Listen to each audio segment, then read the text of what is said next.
அந்த சமூகத்தில் நம்ம பழகிறதுக்கு பார்த்தீங்களா, பிறவிலே சைவமாயிட்டா பரவாயில்ல, நான் கொஞ்சம் சிவப்பாக இருந்தாலும் பரவாயில்ல, நிறம் வேற கம்மியாச்சா, அதனால் இவன் ஏதோ ஏமாத்துறாங்கிற மாதிரி நினச்சாங்களா என்னன்னு தெரில.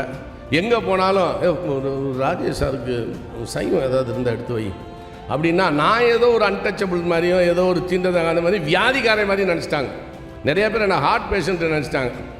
எங்கள் அப்பா 97 வயசு முடியும் போது இறந்தார். அவருக்கு ஹார்ட் பார்த்தா கார்டியாலஜி சொன்னது எனக்கு சைனா வால் மாதிரி இருக்குன்னு.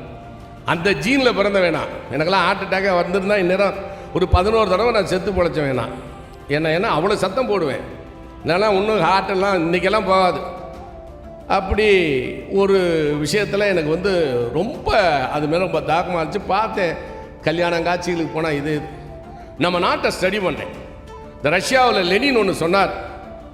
அதாவது வெறும் தியரி மட்டும் பேசிக்கிட்டு ப்ராக்டிஸ் பண்ணாமல் இருந்தான் அவன் மலடனுக்கு சமம். வெறும் ப்ராக்டிஸ் பண்ணிக்கிட்டு தியரியே தெரியாமல் இருந்தால் அவன் குருடனுக்கு சமம்னா. லெனின் சொன்னது மிக அருமையானது. The theory without practice is barrenness, practice without theory is blindness சொன்னார். அது ரொம்ப அழகாக சொன்னார். சும்மா அதுனா நான் படித்தேன், தியரி படித்தேன், சரி ப்ராக்டிஸ் பண்ணுவோம். நீங்கள் மத்தியானத்துலேருந்து கிடையாது. நாளை முதல் குடிக்க மாட்டேன்னு கண்ணதாசன் எழுதுன மாதிரி, நாளை முதல் குடிக்க மாட்டேன்னு சத்தியம் அடித்தாங்க தான் இன்றைக்கி இது கொஞ்சம் ஊற்றிக்கிறேன் அப்படிங்கிற மாதிரிலாம் இருக்கக்கூடாது. மத்தியான சாப்பாடே கிடையாது போ அப்படின்னு 7 வருஷம் இருந்தேன். என்னால் முடியல. வடிவேல் சொன்ன மாதிரி முடியல. The responsibility of physical responsibility, family responsibility, social responsibility, psychological responsibility, நிறைய ரெஸ்பான்சிபிலிட்டிஸ் சொல்லுவாங்க அறிஞர்கள்லாம். என்னால் முடியல.